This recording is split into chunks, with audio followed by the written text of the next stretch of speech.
আরে সর তো বেটা। হ্যাঁ সর মানে কই সরব এটা কি করছিস তুই ফালাইছিস কেন তুই আমি তোর বাপ রংটা দুধ চা।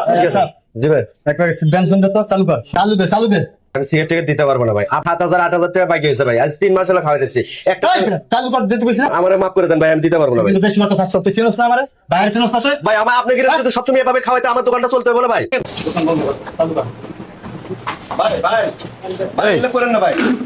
এই আরে সর তো বেটা। হ্যাঁ সর মানে কই সরব এটা কি করছিস তুই ফালাইছিস কেন তুই আমি তোর বাপ হ্যাঁ? আমি তোর বাপ আমার তুই কথা বল তুই বাকি খাইছিস বাকি টাকা না দিয়া তুই নেতামি যাইতেছিস রে তুই কি- হ্যাঁ? ও কি বুঝবো বাইরে চল। হ্যাঁ তুই কে তুই কোন ভাই তুই কোন ভাই এই তুই কোন এলাকার ভাই ভাই। হ্যাঁ এলাকার ভাই এটা উড়া এটা উড়া তুই কিন্তু জিনিসটা এইগুলা উড়া তুই উড়া তার দোকান উড়া তুই এটা উড়া কথা বুঝছ না তার উড়াইতে কইছিস না উড়া তো ওই জায়গা থো সুন্দর করে থো সে দোকানদার সে বাকি দিব না দিব না তার ব্যক্তিগত বিষয় তুই আগে 6-7 হাজার টাকা বাকি খাইছিস তার আবার ঠেট দিতেছে তার দোকানে মাছ মানে সব ভেঙে গেছে কেন আমার এলাকা, আমি হ্যাঁ ঠাকুর করে- তোর এলাকা মানে তোর দেখতে তোর গান জুতি লাগে বেলা ভালো করেন। কি লাগে যত টাকা আছে সব বুঝাই দিবি নেতামি করো সে নাইয়া পারলে নিবো, হ্যাঁ পারলে নিবো। কই পারলে নিবো টাকা দিয়ে যা তুই এই কেতলি মেতলি যা ভাঙছস সবকিছু জরিমানা দিবি এই কেতলি বেটা বানা লাইছস সরকার আবার বাংলা। হ্যাঁ ভাঙ তুই আবার ভাঙ আবার ভাঙ আবার আন তুই ভাঙ নেতামি দেখ আছে না ঢুক তুই ভিতরে ঢুক দে ভাঙ দে গায়ে দে তুই দে গায়ে হাতে তুই দোকানে বাকি খায় বাকি টাকা দিতে পারস না আবার বড় ভাই দেখাস তুই কত সবগুলো জরিমানা দিবি বাই কর টাকা বাই কর